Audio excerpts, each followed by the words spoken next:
너희 염려를 다 주께 맡겨버리라.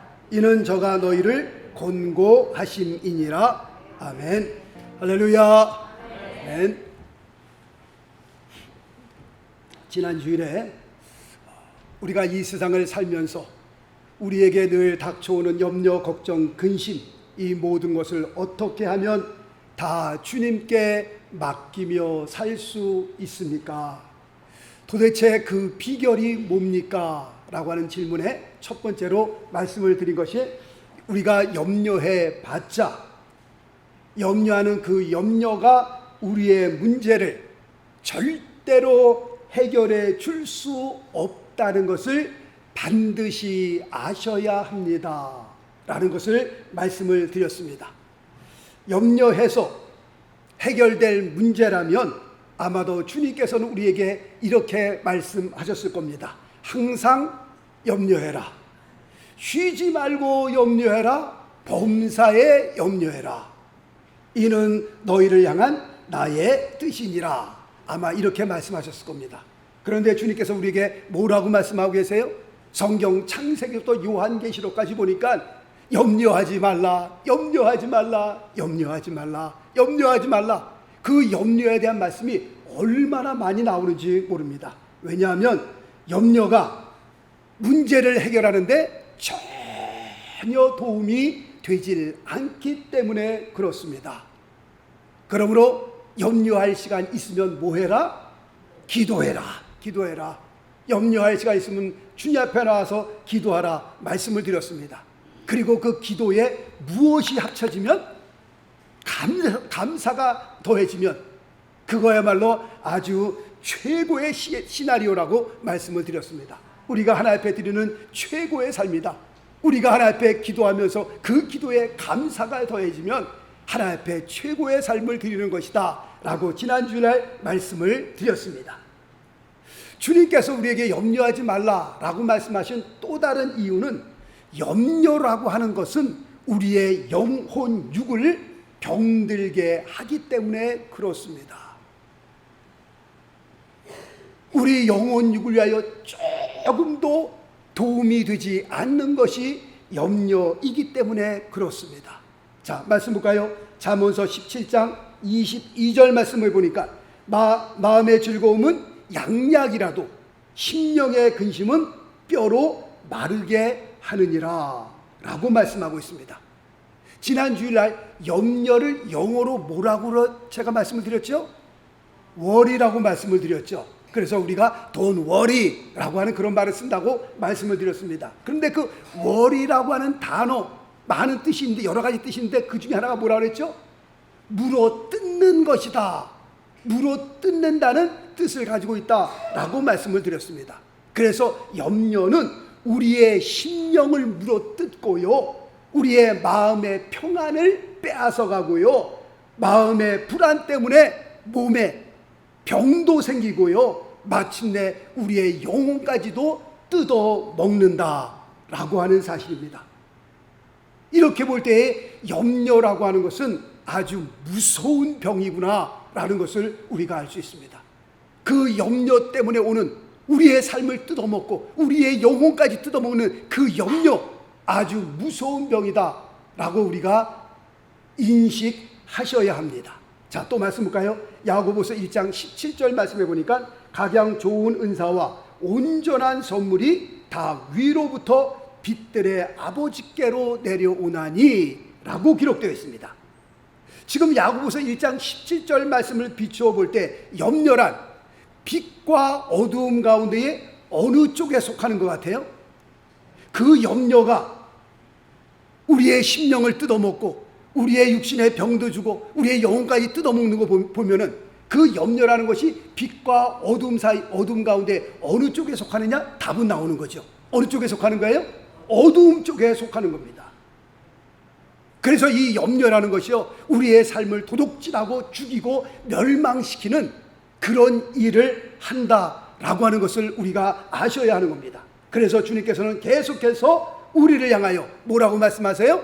염려하지 말라라고 말씀하는 겁니다. 염려하지 말라, 염려하지 말라, 염려하지 말라, 그렇게 말씀을 하고 계시는 겁니다. 왜냐하면 그 염려라는 것이 우리의 영혼을 좀먹기 때문에 그렇습니다. 스트레스를 통하여 우리의 육신의 병까지도 가져오기 때문에 우리의 삶에 무익한 것이 염려이기 때문에 주님께서는 계속해서 우리를 향하여 염려하지 말라라고 말씀하시는 겁니다. 자, 두 번째, 어떻게 하면 우리 모든 염려를 주님께 맡기며 살 수 있습니까? 도대체 그 비결이 뭡니까? 라고 했을 때 두 번째 답은 이렇습니다. 사도 베드로가 우리의 모든 염려를 다 주께 맡겨버리라 라고 그렇게 말씀하신 것은 하나님께서는 우리의 모든 사정을 잘 알고 계시기 때문에 그렇습니다. 우리의 삶에서 일어나는 모든 일들을 다 알고 계시기 때문에 너희의 모든 염려를 다 주께 맡겨버리라 라고 말씀하고 있는 겁니다. 마태복음 6장에 보면 공중에 나는 새를 보라, 천부께서 그들을 기르시나니 너희는 이것들보다 귀하지 아니하냐. 들의 백합화를 보라, 천부께서 그들을 입히시거든 하물며 너희일까 보냐.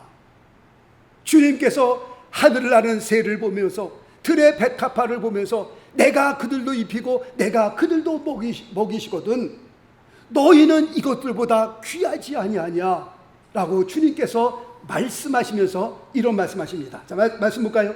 마태복음 6장 31절 말씀해 보니까 그러므로 염려하여 이르기를 무엇을 먹을까? 무엇을 마실까? 무엇을 입을까? 하지 말라. 그 다음 절 볼까요? 마태복음 6장 32절에 보니까 이는 다 이방인들이 구하는 것이라 너희 천부께서 이 모든 것이 너희에게 있어야 할 줄을 아시느니라 라고 말씀하고 있습니다. 하나님께서, 우리 주님께서, 우리 천부께서 다 알고 계신다는 겁니다. 베드로가 우리의 모든 염려를 다 주께 맡겨버리라 라고 그렇게 말씀한 이유는 하나님께서 우리의 사정을, 우리의 형편을 너무나도 잘 알고 계시기 때문에 그런 겁니다. 얼마큼 알고 계세요? 자, 말씀 볼까요? 마태복음 10장 30절에 보니까 너희에게는 머리털까지 다 세신 바 되었으니, 이 정도 됐으면 얘기 끝난 거 아닙니까? 얼마큼 우리를 상세히 아세요? 우리의 머리카락까지도 세신 바 되었다라고. 그만큼 주님께서 우리의 사정을 잘 알고 있고 계신다는 겁니다. 그런 의미에서 베드로가 우리에게 뭐라고 얘기한 거예요? 이만큼 우리를 아시는 하나님께서, 내가 나를 아는 것보다 하나님께서 나를 더 잘 알고 계시기 때문에 우리의 삶에서 일어나는 모든 염려를 누구에게 맡겨라? 하나님 앞에 맡기려는 겁니다. 나보다 나를 더 잘 알고 계신 그 하나님께 맡기려는 겁니다. 우리가 오늘 찬양 드리는 가운데 찬송가 410장을 드렸습니다. 자, 화면 볼까요? 후렴에 보니까 내가 믿고 또 의지함은 내 모든 형편 잘 아는 주님. 그 다음에 뭐예요? 늘 돌보아 주실 것을 나는 확실히 아네. 찬양만 하지 마시고 정말 이 찬양의 가사대로, 이 말씀 그대로 우리가 믿을 수 있어야 하는 겁니다. 내 모든 형편 잘 아는 주님, 주님께서 우리를 처음부터 끝까지 잘 돌보아 주실 것을 우리는 확실히 압니다. 아멘이십니까? 그렇기 때문에 베드로가 우리의 모든 염려를 다 주께 맡기라고 그렇게 말한 겁니다. 오래전에 알고 있던 우리 변 선교사님이라고 계십니다. 29살 때 두 자녀를 낳는 두 자녀가 있었는데 29살 때 혼자 되셨습니다. 남편 되신 분이 원자공학 그쪽에서 일을 하셨는데 그 옛날 1970년도 초에 나라에서 차를 보내주면 그 차 타고 출근하시고 일 끝나면 또 나라에서 차로 또 데려주고 아주 귀한 사람이었습니다. 근데 그분이 일찍 세상을 떠났습니다. 그래서 그 변 선교사님이, 그때는 선교사님이 아니죠, 집사님이었죠. 29에 혼자 되셨는데 둘 자녀를, 딸 아들을 키우면서 이제 신학 공부하셔서는 어느 교회에 대학부를 맡고 계셨습니다. 대학부를 맡고 이제 일을 하시다가 이제 선교사로 이제 파송을 받았는데 대학부에서 일을 하시는 가운데에 내일 아침까지 400불이 지금부터 몇십 년 전이니까 400불이면 큰 돈이죠. 400불이 꼭 필요한데 400불이 없는 겁니다, 수중에.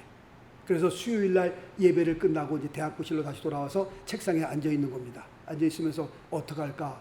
내일 400불이 꼭 필요한데 이 400불을 어디서 구하나?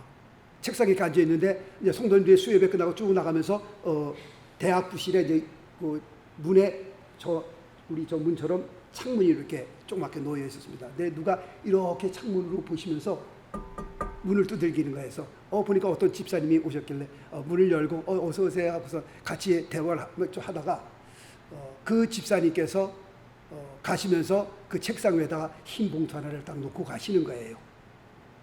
선교사님 필요할 때 쓰세요 하고 그냥 가신 거예요. 그래서 네 감사합니다 하고 집에 와서 그 봉투를 딱 꺼내서 얼마 들었나 보니까 딱 400불. 500불도 아니고 300불도 아니고 200불도 아니고 600불도 아니고 1000불도 아니고 딱 400불. 그 선교사님께서 저에게 간증을 하시면서 그때 제가 그냥 무릎 꿇고 얼마나 울었는지 몰랐다고. 어떻게 하나님께서 이렇게 내일 아침까지 400불이 꼭 필요한데 400불이 없으면 안 되는데 수중에 돈은 하나도 없고 어떡하나 했는데 어느 집사님을 통하여 어떻게 400불을 야 이건 좀 신기하지 않습니까? 어떻게 하나님께서 500불도 아니고 300불도 아니고 그냥 딱 필요한 400불 기도하면서 막 엉엉 울었다고 그래요. 하나님께서 내 형편을 어떻게 이렇게 알고 오늘 베드로전서 5장 7절 말씀을 보니까 너희 염려를 다 주께 맡겨버리라 이는 저가 너희를 권고하심이라. 이 권고한다는 이 단어 얼마나 귀한 단어인지 모릅니다. 무슨 뜻입니까? 주님께서 다 알고 우리를 돌봐주시겠다라고 하는 그런 뜻이 바로 권고라는 뜻입니다.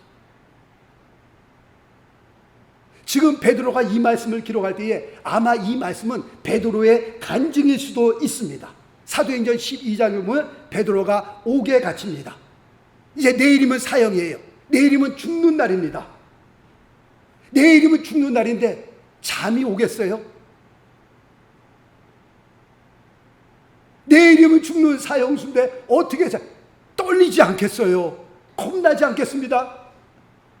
내일이면 죽는 날인데 벌벌벌 떨지 않겠어요? 근데 사도행전 12장에 보니까 베드로가 어떻게 하고 있어요? 잠을 자더라고 보니까요.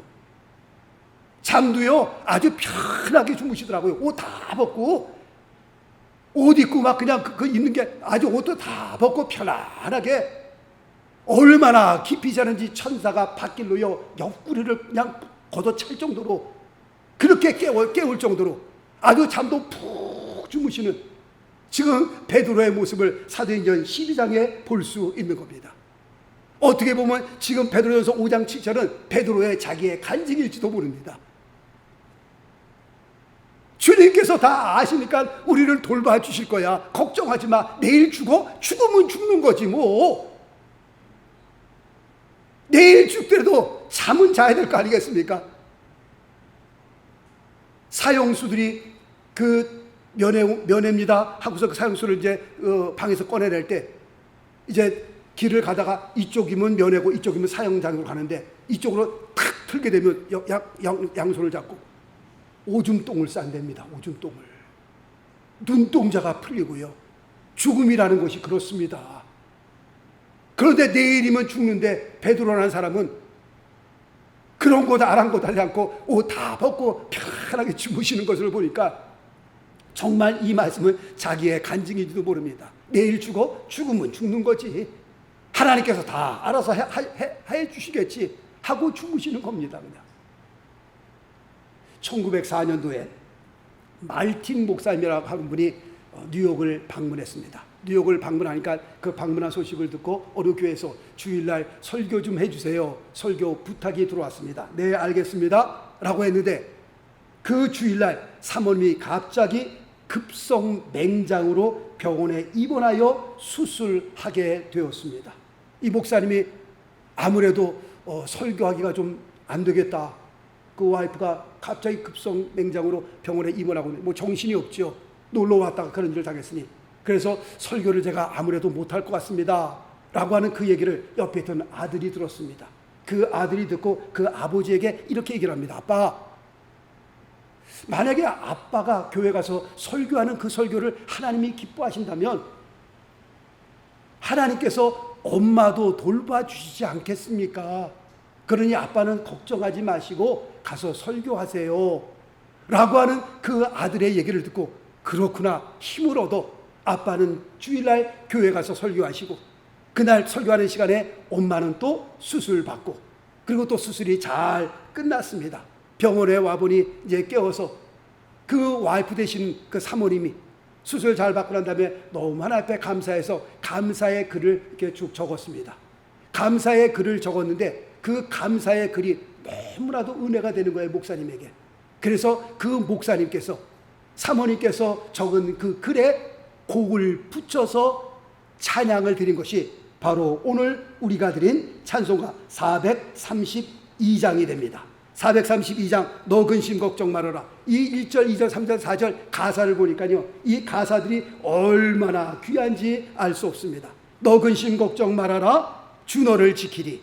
주 날개 밑에 거하라. 주 너를 지키리. 어려워 낙심될 때에 주 너를 지키리. 위험한 일을 당할 때 주 너를 지키리. 너 쓸 것 미리 아시고 주 너를 지키리. 구하는 것을 주시며 너를 지키리. 어려운 시험 당해도 주 너를 지키리. 구주의 품에 거하라. 주 너를 지키리. 가사 하나하나가, 단어 하나하나가 얼마나 귀한지 몰라요. 목사님이 너무 은혜가 되니까 그 글에 곡을 붙인 겁니다. 그러므로 우리에게 염려, 걱정거리가 생길 때 우리에게 필요한 것은 뭐가 필요한 거냐? 믿음이 필요한 겁니다.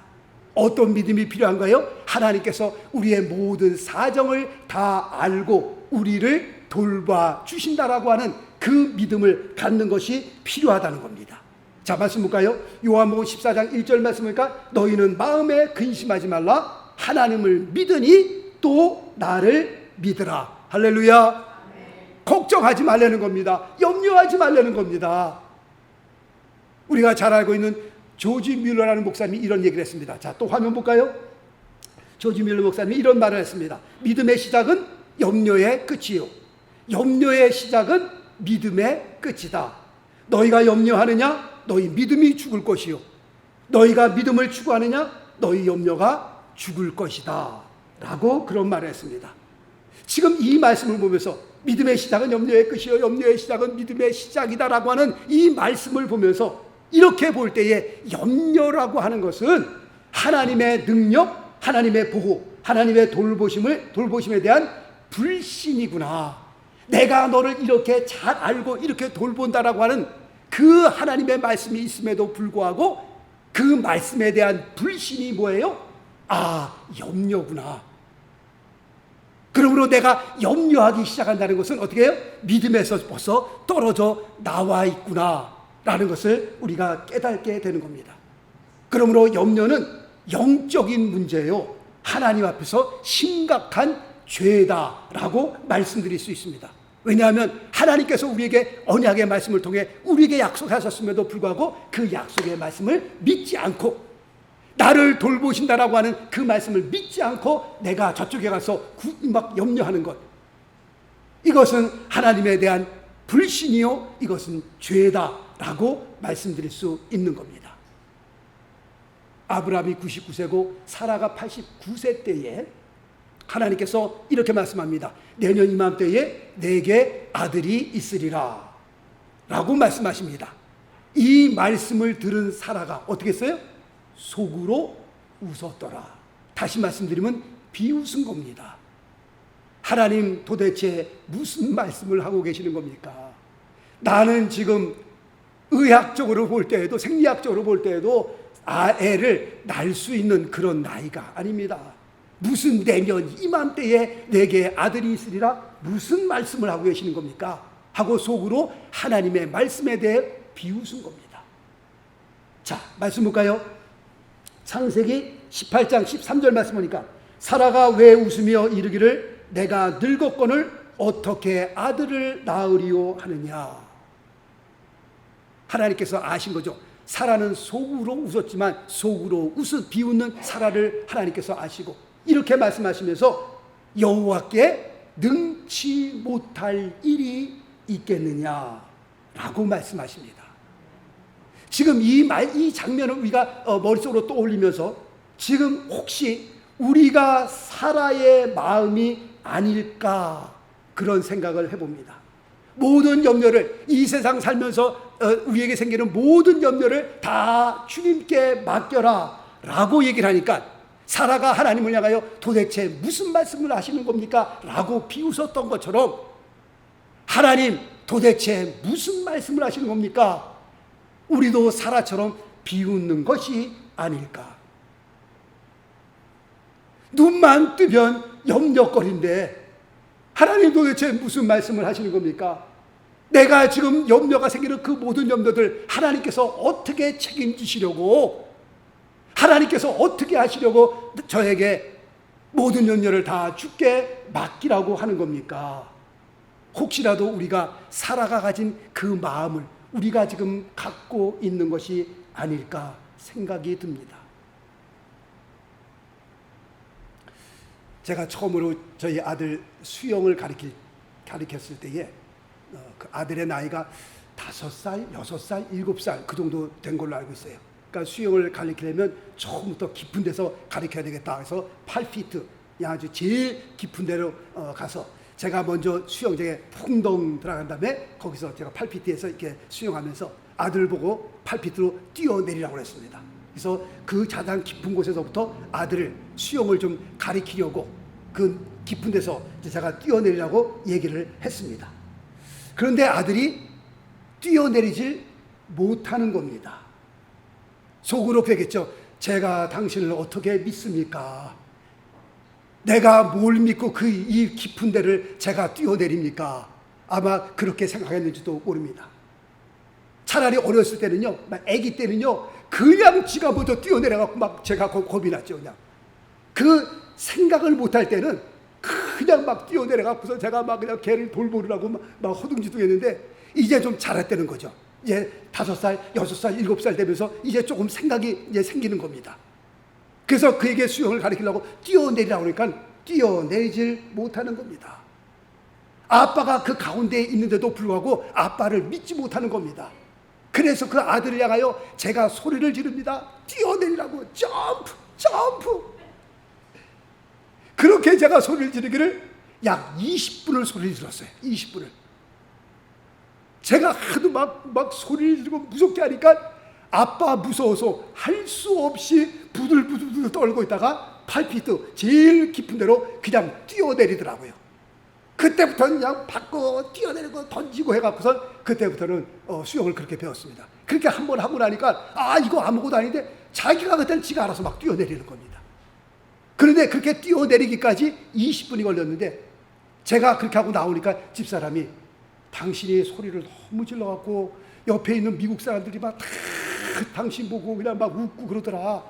그래도 저는 I don't care. 그때 지금 이 시기를 놓치면은 얘 평생 수영 못하는 거야 이제. 그 물이 무서워갖고 친구들끼리 어디 수영장을 가고 어디 가도 바닷가를 가도 얘 평생 수영 못하는 겁니다.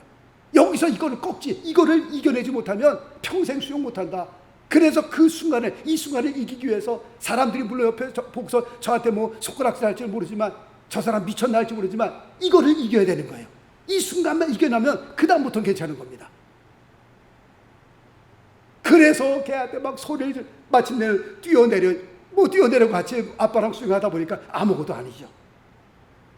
베드로는 물 위를 걷다가 환경을 보고 물속에 빠져들어갑니다. 물속에 빠져드는 베드로의 손을 잡아주시면서 주님께서 말씀하기를 믿음이 적은 자여 왜 의심하였느냐라고 주님께서 말씀하셨습니다. 주님께서는 하늘의 새를 보며 말씀하시고 들의 백합화를 보며 말씀하시기를 그 다음에 이런 말씀을 하십니다. 자, 말씀 볼까요? 마태복음 6장 30절 말씀 보니까 하늘의 새를 말씀하시고 들의 백합화를 말씀하시면서 오늘 있다가 내일 아궁이에 던지우는 들풀도 하나님이 이렇게 입히시거늘 하물며 너희일까 보냐 믿음이 적은 자들아.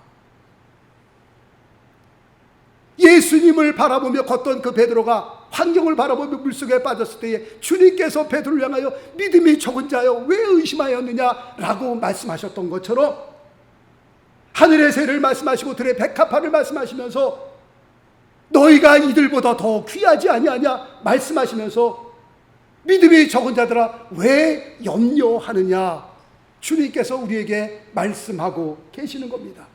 지금 마태복음 6장 30절 말씀을 보면서 이 말씀을 통하여 첫째, 하나님께서 우리를 얼마나 사랑하시는지 하나님의 사랑을 우리가 볼 수 있고요. 두 번째로는 하나님께서 내가 너희를 그렇게 귀하게 소중하게 여긴다라고 하는 그런 마음을 우리가 이 말씀을 통해서 볼 수 있습니다.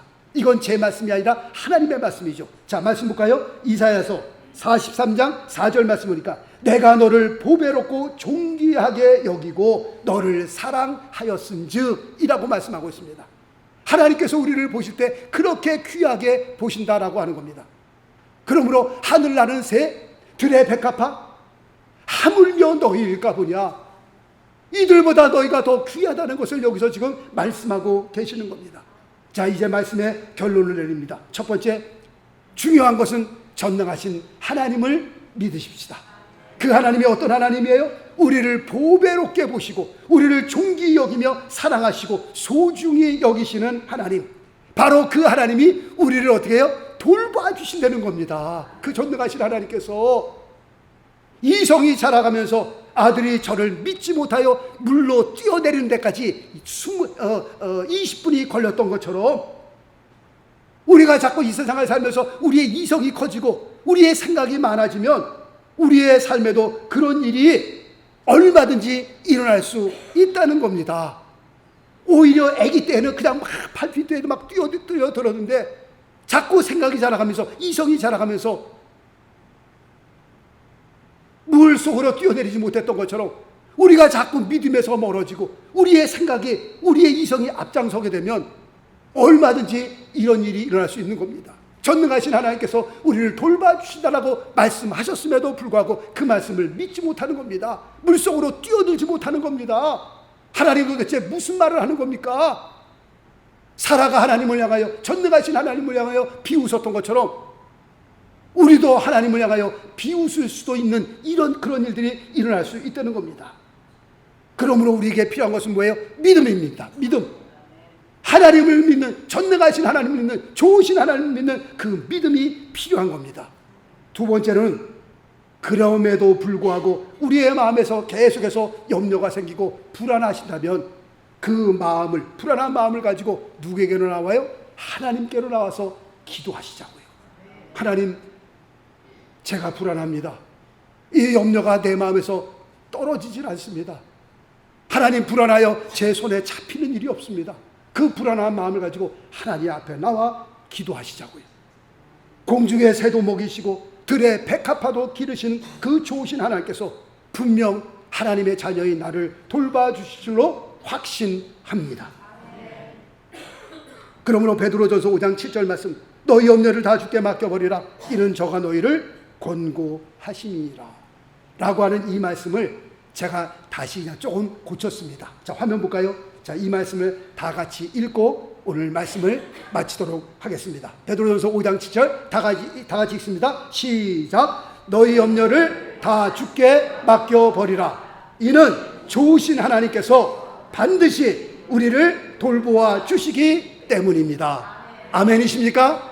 아멘. 자, 우리 찬양 드리고 말씀을 마치도록 하겠습니다. 지난주에 우리 배웠던 왜 슬퍼하느냐, 왜 걱정하느냐, 무엇을 두려워하느냐, 아무 염려 말아라. 우리 가사를 우리 생각하시면서 우리 찬양 드리겠습니다.